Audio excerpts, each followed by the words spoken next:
How's it going, folks? Mark Juleen here on the new markjuleen.com, and kind of my first, I guess, video type of post that I'll probably throw into the episode series with the apartment nerd. Anyway, last week I was at Tammy Sirk's optimization summits. Felt great that I was able to participate in that, be on the speaking panel with some other just amazing names. Or speaking lineup, and then I was on a panel as well. There was a luncheon talking about integration, and this past week we've kind of furthered that conversation on really like what's still holding people back, what's hesitations are. Even if you've gone to the optimization summit, people were like, oh my gosh, where the heck do I start? And one of the questions that came up on the panel, and I wanted to kind of address it again because I'm not sure if I could stress it enough. There were 5 people on the panel, and I'm not sure how many people maybe took that to heart, but I mentioned that somebody had asked the question of, now what do we do to go back to basically sell our principals or our owners of our company on why building a better online brand or getting into social media is the right thing to do, and investing into putting time into that, and yada yada yada. And my answer, my solution to that, to the crowd, was just do it.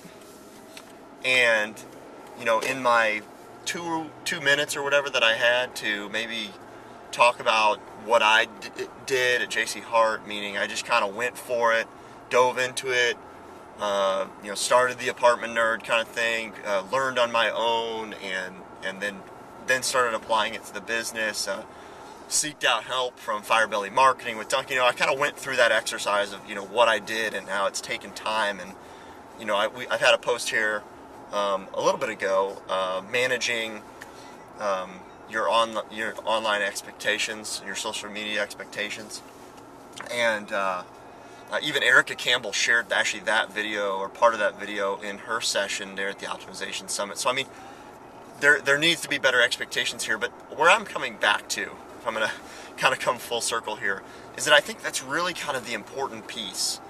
It's not about what you're going to do to start or where you're necessarily going to start. It's about who is really going to start that.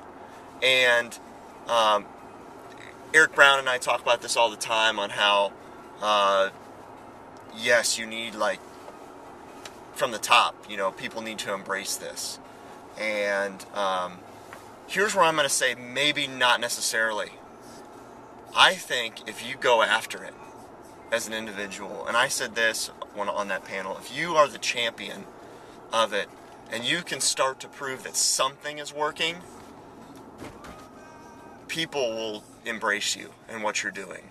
But you have to start something. You have to go for it. You cannot necessarily wait. If you have the passion about it, you can't wait for this. You have to be the linchpin.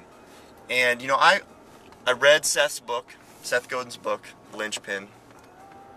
I've listened to it twice on audio, and I've read it now. And I tell you what, each time I go through it, it makes more and more sense. Now there's parts of it that I think may not be for everybody, but that's fine. But the core of the message, in that the biggest risk you take is trying to not be risky. That to me is just huge. And I know economic times are tough, and I know that people obviously they got bills to pay, they've got responsibilities. But you know what? Find a way to do it, because when you do it and you get it done, you're going to get some serious recognition for it. This isn't something you're going to just be able to stroke a check for. It takes some sweat equity. You can't just buy a better social media plan. You can't do it. You may need some help, and that may cost some money, but I tell you what, as an individual, you've got to go out and own it. So that's my story for today. It's a little bit long-winded, but hey, if anything, Seth will like this. Go out and buy Linchpin. Read it. Or get on iTunes, download it if you're an audiobook kind of guy. Or gal, of course. But I think you guys, we need to own it, and that'll be what it's all about. See you. Thanks.